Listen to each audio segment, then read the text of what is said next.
post-op from home. I was sent home from the hospital yesterday, and it's been quite a challenge being home from the hospital. I can't get up and clean like I'd want to, and trying to unpack everything from the hospital and get situated has been devastating, because I have to rely on my husband and my daughter, and they're not as on top of things as I am normally, which sounds really bad, but most of you mothers out there and wives would understand where I'm coming from.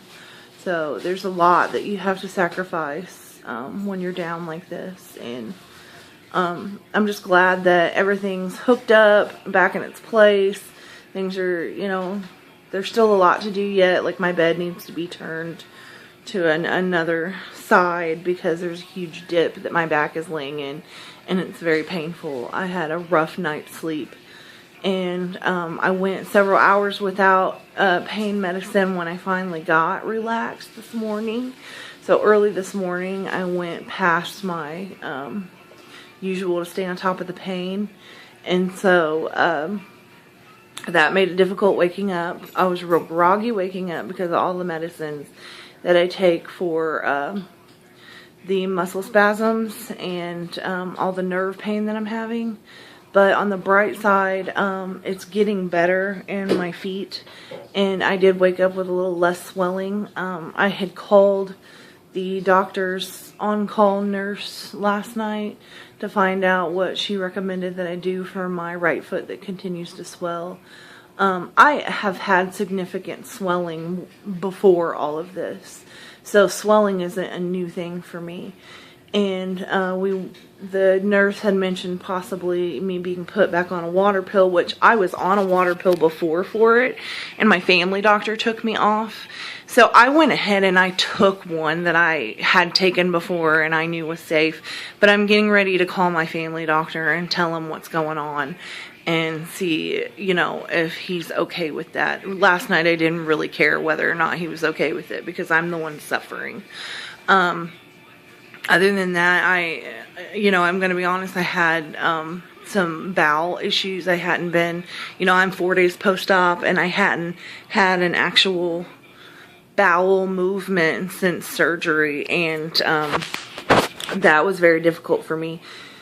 I had been taking stool softeners at the hospital that they give you naturally, and so, but nothing had worked, and they finally gave me a laxative before I left, which was enough to discharge me because I had to meet certain goal requirements to go home, and I felt like coming home would be better for me to recover than to sit in the hospital. And I was lonely a lot because everyone had to leave, and being home, I at least have my dog if all else fails. And so I felt a little more comfortable being home. So I tried to meet these goals with occupational therapy and with physical therapy, and I had to void, and I voided just enough for them. It was okay, but it still wasn't enough to feel any relief, and so we had to come home with an enema. And when that finally went through, it seemed like it was nonstop, and so that made me miserable. But at least I'm finally back on track, and I'm continuing to take stool softeners. Sorry this is such graphic. I will put in the notes how graphic this post-op video is. But those are things that should probably be talked about. You don't want to feel like you're ripping your back open when you're trying to go to the bathroom. And I took every precaution that I could so that that wouldn't happen. But I still yet felt like that last night. And you have enough post-op incision pain that's the last thing that you need.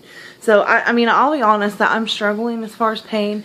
But then again, when I stand up sometimes, I don't feel the pain that I felt before surgery. And I know that once the incision pain as well, that I'm going to be feeling better than I have felt in years. And that is what I'm looking for. And that's what I'm praying for. And I really think that my outcome from the surgery is going to be the best ever yet. the lordosis that he put back in my spine and got rid of the flat back deformity is what I think is going to be the kicker to a better lifestyle, because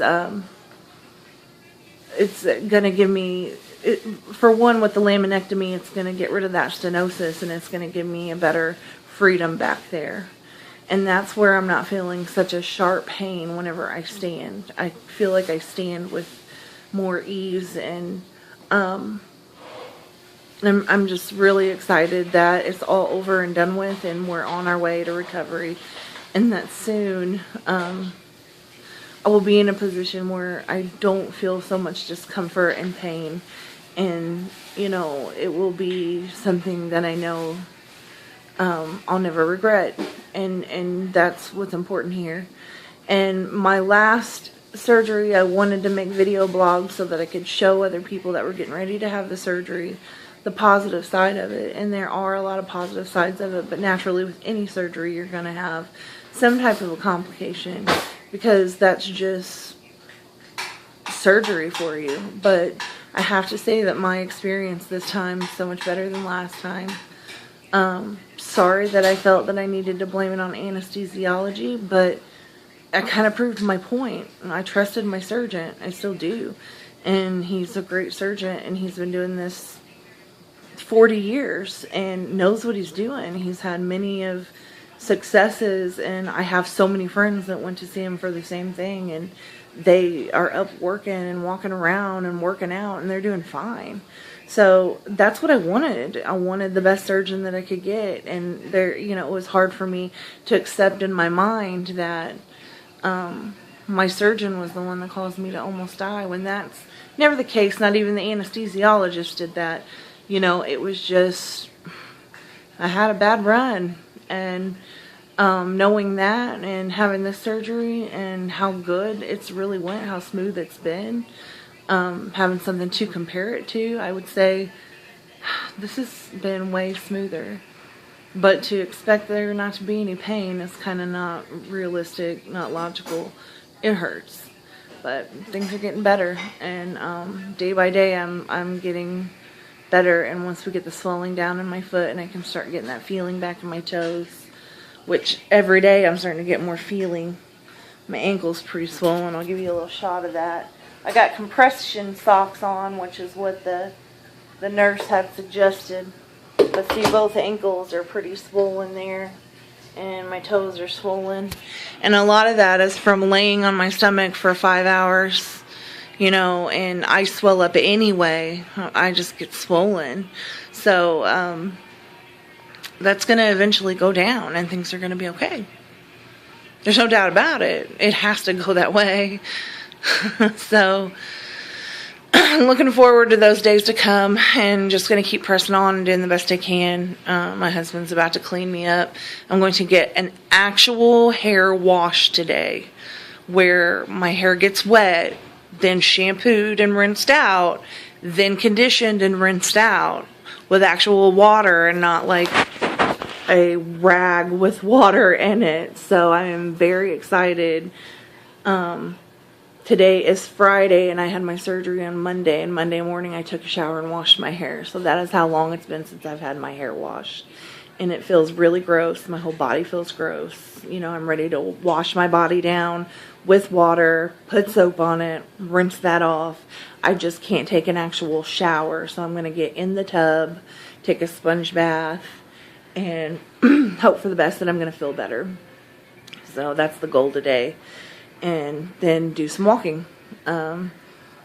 It's supposed to rain, so I'll probably do walking around the house. It was suggested by physical therapy that I don't go outside and try to do some walking where there might be some sidewalk that comes up and I could trip and fall. And at this level of post-op, that's the last thing we need. Well, that's the last thing we need within the next 12 weeks, because the next 12 weeks is the most important for me and my post-op. So